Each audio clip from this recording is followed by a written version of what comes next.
Nudge, Improving Decisions About Health, Wealth, and Happiness is a book written by University of Chicago economist Richard H. Thaler and Harvard Law School professor Casa Sunstein.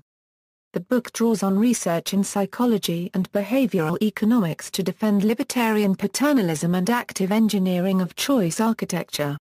The book received largely positive reviews.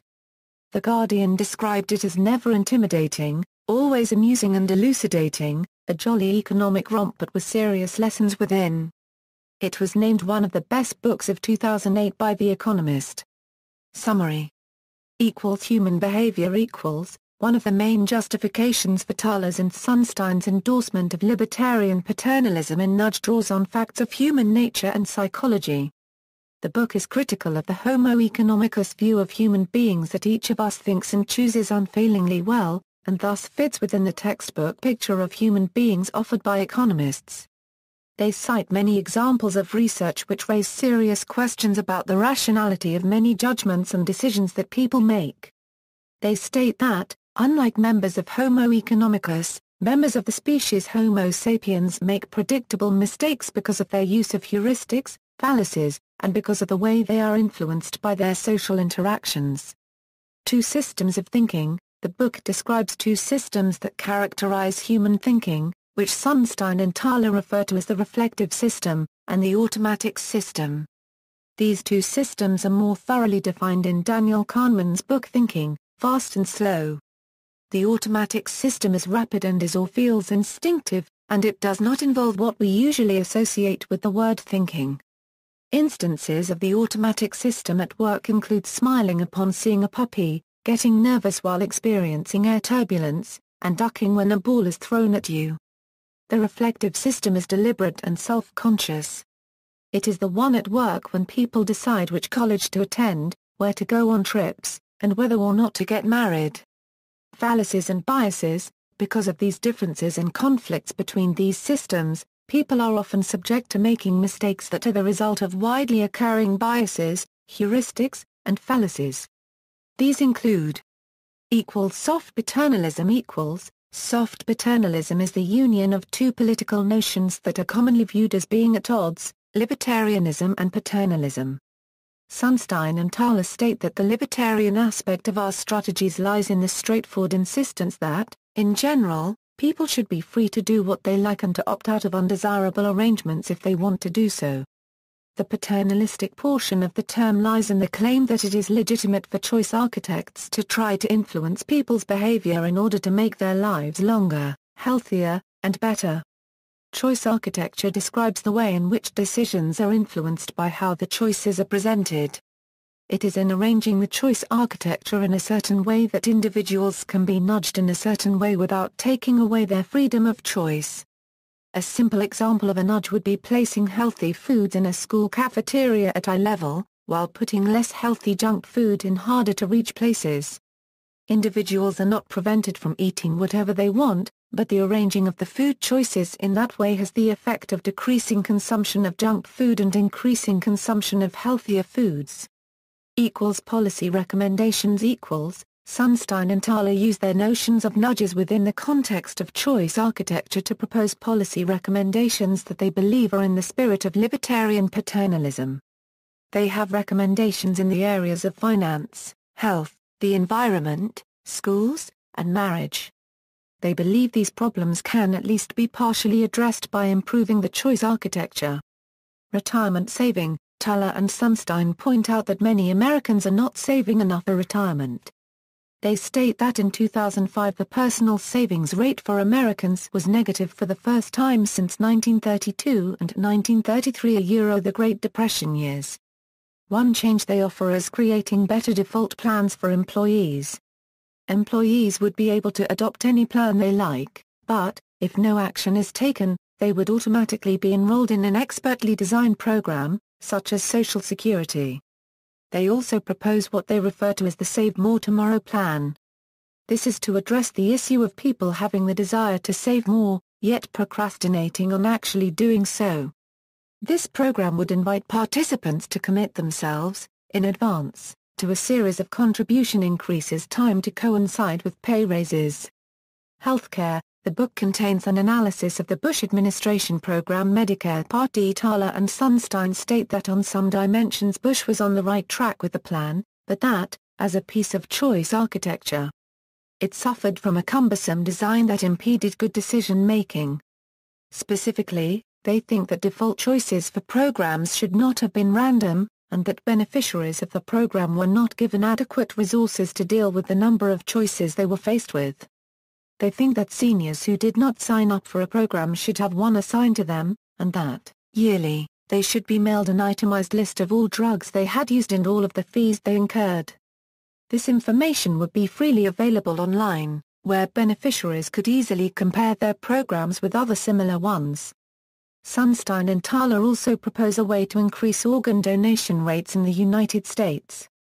They argue that a mandated choice program should be put in place, where, in order for someone to renew their driver's license, they must say whether or not they would like to be an organ donor. They also advocate the creation of websites which would suggest that the wider community supports organ donation in order to nudge people into becoming organ donors themselves. Reception. George Will, in a review for Newsweek magazine, stated that nudges have the additional virtue of annoying those busybody, nanny state liberals who, as the saying goes, do not care what people do as long as it is compulsory.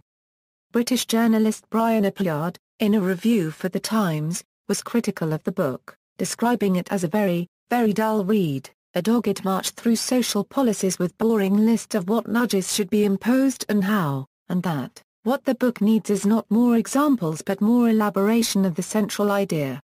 Christopher Shear, for The Washington Post wrote that in the end, it must be said, the profusion of proposals in Nudge, however worthy, and the countless summaries of studies supporting them grow a bit wearisome.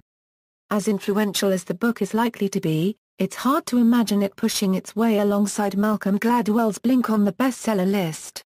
Elizabeth Colbert, writing for The New Yorker, held reservations about some of the book's conclusions when she wrote that many of the suggestions in Nudge seem like good ideas, and even, as with the OE Save More Tomorrow, practical ones.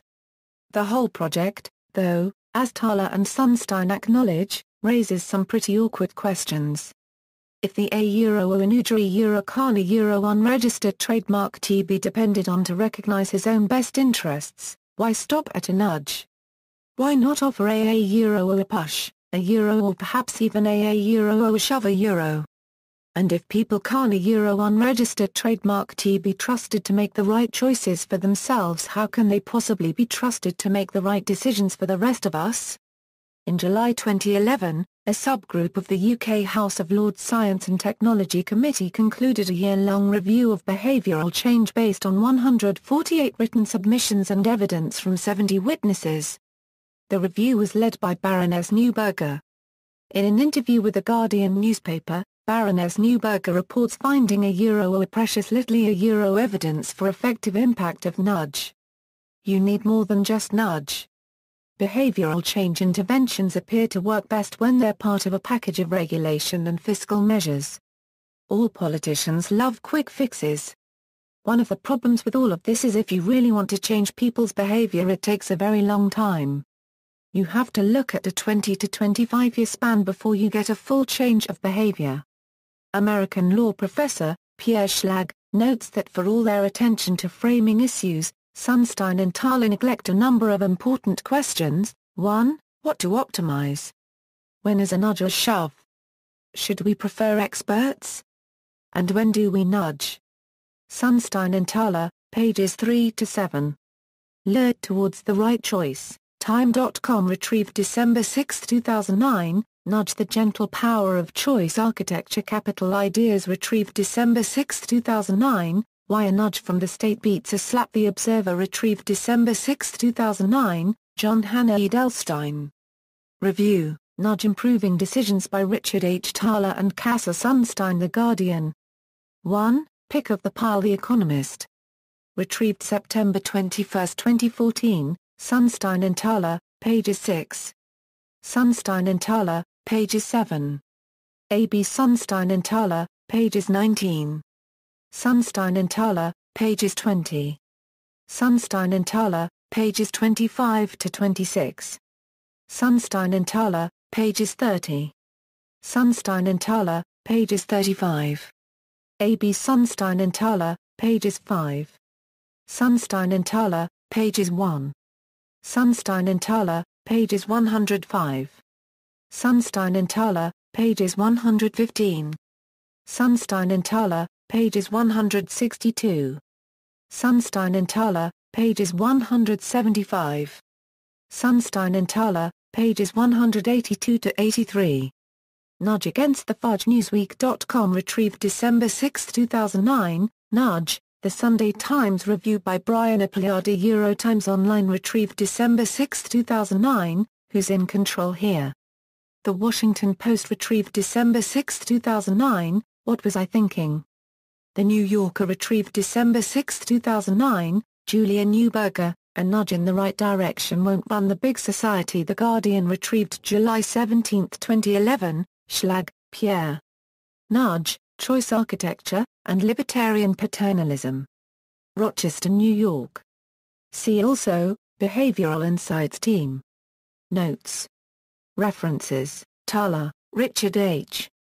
Sunstein, Cass. A Nudge, Improving Decisions About Health, Wealth, and Happiness. Yale University Press. ISBN 978-0-14-311526-7. OCLC 791403664. External links, Official Nudge blog, Nudge at Yale University Press, Cass Sunstein on Blogging Heads TV, interview with Richard Thaler about libertarian paternalism, Econ Talk podcast, interview with Cass Sunstein about libertarian paternalism, Grist.com, interview with Richard Thaler, Nudge Theory as a Driver in HSE Toolbox.